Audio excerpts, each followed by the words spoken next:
Yeah, that's perfect. Well, I bet you didn't expect to be here tonight, did you, Johnny? This morning. Yeah. This is. Oh, are we on yet? Yeah, we're on. Yeah. We're on? Yeah. We're on TV? Here. Yeah. Far out. Yeah. I mean, we're really doing it? Yeah. Oh no. Yeah, we just left this. Cigarette, man. I'm scared. It's 4 o'clock in the morning, following the Ann Arbor Blues Festival. Blues Festival? No, they call it a festival. They call it a festival. It was. You never get that. A concert. Yeah, a concert, but it was for the festival. But how'd you like playing with Luther? Oh, it's fun, man. I played with Luther at the festival, you know, first time I've ever seen Luther play. I wonder if anybody can hear you. Well, we ought to do this. I hope so. Yeah, we should like get. Why don't you come over here, man, where I can get on TV and talk to you. I can't stand up, you know. I'm not by myself at this point. That's the thing we were playing wasn't on TV, was it? Oh yeah, I think that was on TV. Oh, you gotta cut that, man. We were just. I know, we were just tuning up. No, don't put that on, man. Well, it's like an ohm, just like Ravi Shankar, you know. Oh, we can't have tuning up. That's like the morning raga. That's not fair. It's not fair. Somebody do something to this. Well, just throw the cigarette down and then we can start from like right here. Okay. We're supposed to do an interview or something now, or rap. So Randy, you've done more TV than Johnny, is that right? Take it away, Randy. Randy. Help. He was talking about hearing himself. Yeah, that was stick you in it. Can you turn around this way? I thought he, But that's because I thought he was afraid I was going to play too loud making. He wanted everybody to come by that one mic. Can you do that? That'd be a good idea. Oh, I got one of my own for some reason. Oh, you cheated. Yeah. Well, maybe we should put this right here. Okay. You think you can still hear that, doing that? Hello. We'll try. Anyway. So what do you think of, what do you think of what's happening to rock and roll, Johnny? Oh, it's in bad shape. It's in bad trouble, man. Somebody's got to do something quick. I hope I figure it out for everybody else does. Yeah, I hope they're all doing it. I mean, really, you know, it's like everybody's just is doing the same thing. It's kind of stagnating now. I mean, what do you think the sound is? There's always some good music out. In fact, there's a lot of good music out, but there needs to be something really exciting, you know, like Elvis when he first came out, or the Beatles when they first came out. Just a new thing. Hitting a low ebb again, just like the early 60s. Jamming is strange. It was at first, you know, you had to figure out a little song and do it, and then when musicians became able to jam and just do what they felt like in person and on records, it was like exciting and new, and everybody really got into it. And now it's been done so much. There's music is kind of lacking structure, you know. There's so many lacking structure or too structured. Which one? Just lacking, or just lacking. Just kind of unexciting. You think it's lacking structure or too structured? Maybe that's why it's unexciting. Well, that moody blues type of music. Whenever it's too structured, to me it loses excitement. Like I like spontaneity. I like things that are kind of unplanned. But there's so many people doing it so much now that they're I don't know really what it's going to take, but just something to get some excitement back into the whole scene. Everybody's just burned out.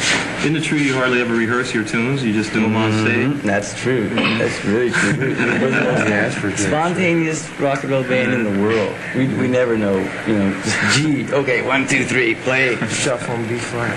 I mean, it's really fun that way. I like it because I just can't stand to have everything set. Okay, it's going to be this way every night. It just gets to be old, and it's never old this way. Just try new things every night. Sometimes they work, sometimes they don't. But it's always, it's always fun. You can, it's exciting. You just can't tell what's going to happen. And how do you like playing with the new band? What do you think? What are the big changes that you've noticed since you left the old band? You had that one for about 2 years. For about 2 years, right? I love playing with the new band.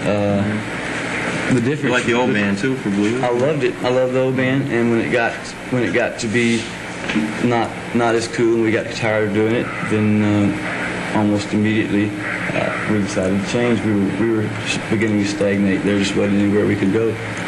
We played straight blues for 2 years, and I just, I wasn't giving up blues or selling out or anything. I just wanted to do some other things too. You still play?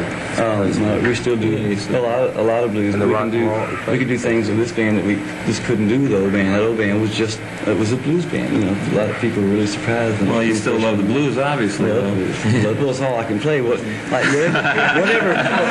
context it's in. Like even if I'm playing rock and roll, if I play Johnny B. Good, or it's still like the same licks, the same. Yeah, if you get out and play an acoustic guitar, you don't sound like a lot of rock and roll musicians. When they get a pick up acoustic guitar, it sounds like, it doesn't sound very funky many times.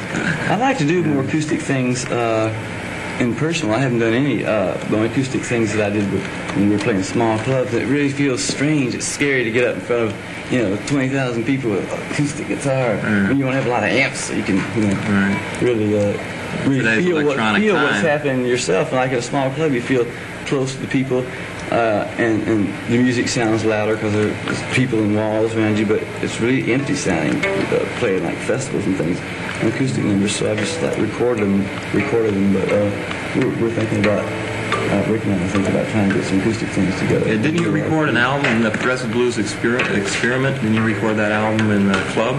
An empty club? Yeah, right. I mean, nobody had enough money for studios and things like that. So this got some portable equipment. We went in this big barn. It sounds like it too. What's the name of the place? The Vulcan Gas Company. It's only a head place in Austin. What tape recorder you use? I have no idea. I don't know anything about that. But meanwhile, that album probably has the funkiest sound of even more than the albums on Columbia. Yeah, because that was really a spontaneous record. We didn't take any of the cuts over about 5 or 6 times. We just got in and played it, whatever came out was there. It was a lot of fun to do it. Yeah. What do you think you're gonna? How do you think you're going to get a funkier sound on Columbia? It seems like everything on Columbia now has that crisp, sterile sound of Chicago. Yeah, really bothers me. On the Johnny Winter And album, I thought we got a little funkier sound. We tried using one mic. It's very clean though, but it was set. Well, it wasn't as clean as the other things, but it was getting more in that direction. Didn't you think so? Or It's funky. I mean, the sound I thought was dirtier than any of the rest of the things that we've done on Columbia. Yeah, we went in like we were going to do a live album. It was like a combination. It was half live and half studio. Cause we had everybody mic'd individually, like usual. And then we had one room mic in the middle of the room picking up all the echo and room sound.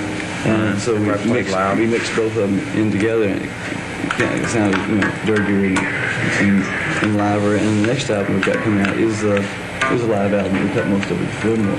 It sounds nice. Oh, Fillmore sounds great. You got new tunes, right? No, it's the regular set we do. Oh, yeah? It's regular, just the whole thing, just the way we play it. There's a lot of tunes that I've done on the Imperial album that I wasn't satisfied with in those days, and it just sounds a lot. You just miss. It's going to be a live rock and roll album with the crowd as part of the sound. Right, a real get it on record that the crowd is there to stimulate. It's just a whole different thing. Recording and performing live are just two different things. And one thing a lot of people said they missed was just the excitement feeling in the records, because we just go at it differently in the studio in person. I think on this record we're going to capture a whole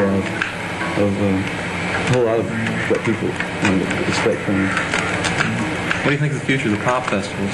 Yeah, I was wondering about that myself.